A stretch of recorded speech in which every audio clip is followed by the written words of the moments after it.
Although not the most obvious comparison, the franchise that kept popping into my head as I played Watch Dogs Legion was the Fast and the Furious.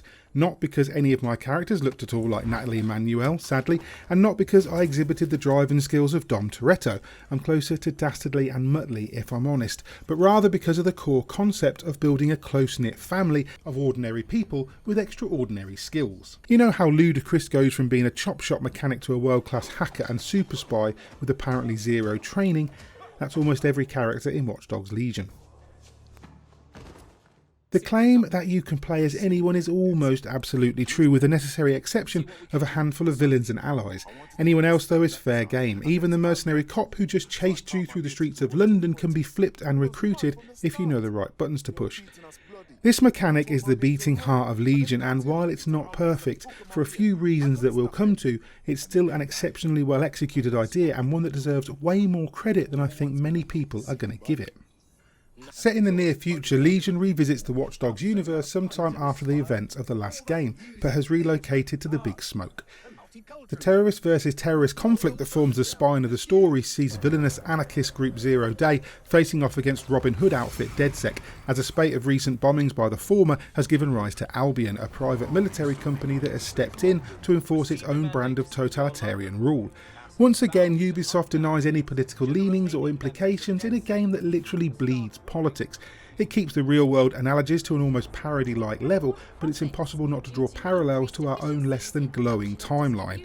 Seeing people protesting at heritage sites wearing face masks, generally being oppressed by a government they should be able to trust, you know what I mean. And there are elements to Legion's story that are incredibly dark. Seeing people begging for their lives as they're beaten into submission by Albion enforcers is never easy to ignore, and I've had my operatives arrested or hospitalised on numerous occasions for stepping in, but then isn't that the point? DedSec are supposed to be the good guys after all. Watch Dogs Legion touches on a lot of other unsavoury real-world issues too, such as immigration, human trafficking, the drug trade, cryptocurrency scams, organised crime, organ theft, and while these issues are sensationalised simply by dint of being in a video game, they're not glorified. Once again, DedSec genuinely are the good guys in this world. Which doesn't mean you can't recruit the bad guys, of course. As you travel the streets of our sovereign capital, you can profile everyone you pass with the push of the left bumper. The information mined will tell you their name and occupation, whether they sympathise with DedSec, and what kind of special skills, unique weapons or other assets they can bring to the table. The random logic that puts these various elements together is a little bit crazy at times, when the friendly gynecologist in a pinstripe suit apparently owns her own assault rifle, but by and large these loadouts mostly make sense, and there are tons of them. People from all walks of life populate Legion's London, and you'll need a broad spectrum of operatives if you want to succeed. Construction workers, police and NHS staff come with their own uniforms to sneak into certain areas. Barristers and lawyers can reduce the jail time if your operatives are arrested. Hitmen, mechanics, spies, teachers, traders, accountants, game developers, artists, celebrities, all these exist in the game along with many more, and almost all of them bring something useful to the team. A certain tech upgrade even allows you to profile those opposed to DedSec, allowing you to investigate their habits, find their secrets and discover a way to get them on side. It might be simply erasing a debt record from a fixed server, or it could require you to liberate an imprisoned family member. Pressing RB while profiling a person adds them to the list of potential recruits and allows you to pursue their recruitment mission when you're ready. You can even turn Albion employees if you know where to poke them. This does create a strange game world though, one where DedSec itself is the protagonist. Ubisoft have done a good job covering the seams, but they're there for those who want to find them. For example, most voice lines have been recorded multiple times in a vast array of accents. Really, there are so many accents, but occasionally you'll have an operative and citizen chatting to each other with the same voice. There are also emergent moments that threaten to trip themselves up. One instance of this came about when I was preparing to recruit a spy, and yeah, you really should. Spies in Legion are star players. And I stumbled across his sister being roughed up by Albion. I rescued her and he immediately joined us, skipping his recruitment mission.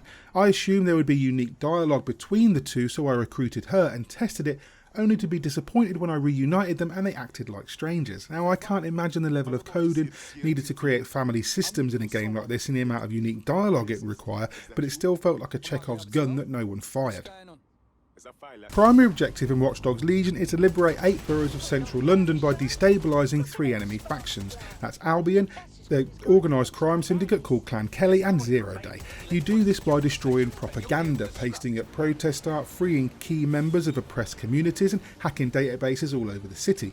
The patented Ubisoft checklist is at work, but it never felt like I was slogging through anything.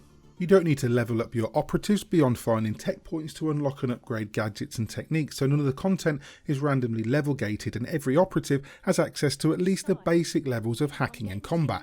You can switch back and forth between members of your team at any time, and there'll be a brief changeover scene that jarringly shows both characters in their default clothing. You share the same clothes, weapons and gadgets across your entire team, so that's probably why that is. Having the game set in such a well-realised version of London is pretty awesome too. Being a Brit, I've spent many hours in game saving approximations of New York, Miami, LA, Chicago. It's nice to be driving through the streets and look up to see Big Ben towering over me, the London Eye shining in the distance, or Westminster Bridge nobly fording the Thames. Not to mention the inclusions of roundabouts and red post boxes. These are things and places I've seen in real life, and it makes a difference while playing. It looks gorgeous too, built with care and detail, and I was often happy to engage auto drive in a car and take in the sights. A host of side concerns threaten to distract from the main plot, all great British pastimes such as bare knuckle boxing, playing darts, keepy uppies in the park and getting pissed.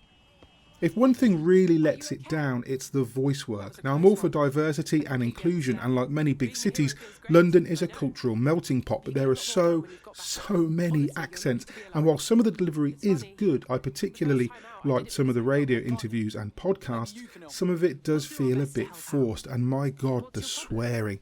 I mean, us Brits are a sweary bunch for sure, but it seems that there are very few spoken lines in Legion that don't include an expletive or two. To be utterly fair, the minute-to-minute gameplay is nothing we haven't seen in the previous games, but with added spider bots. These little helpers are more useful than the drones you can summon, and the animation on them is stellar. Stealth is very much encouraged but difficult to maintain, though you're rarely punished for messing up. The authorities are easy to evade at the first notoriety level, and the auto-aim is pretty forgiving if you're going for headshots. I found the driving to be a little bit floaty, but on the most part, vehicles handle well enough, especially the bikes. The pedestrian AI though does have a tendency to hurl itself directly into your path if you so much as bump up the curb, and I saw more than one high-speed chase annihilate a row of parked cars without a hint of my agency. These little moments may be put down to open world jank, or they might be an indication of just how much is going on behind the scenes.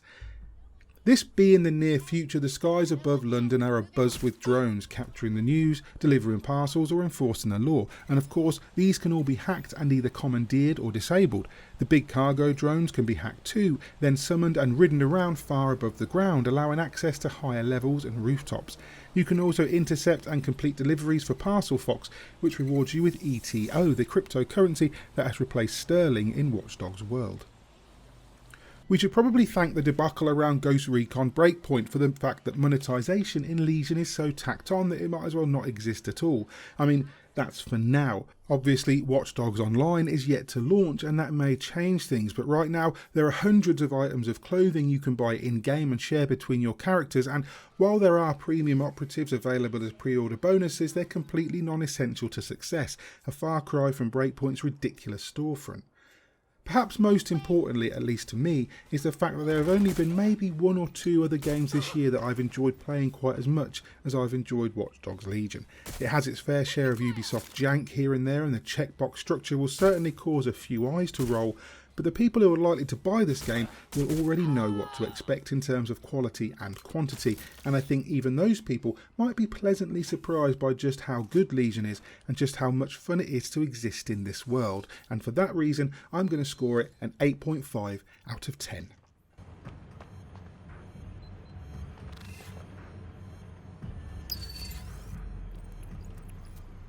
Hi there, thanks for listening to, watching or reading our review of Watch Dogs Legion. However you chose to ingest our content, we really do appreciate you stopping by and checking it out.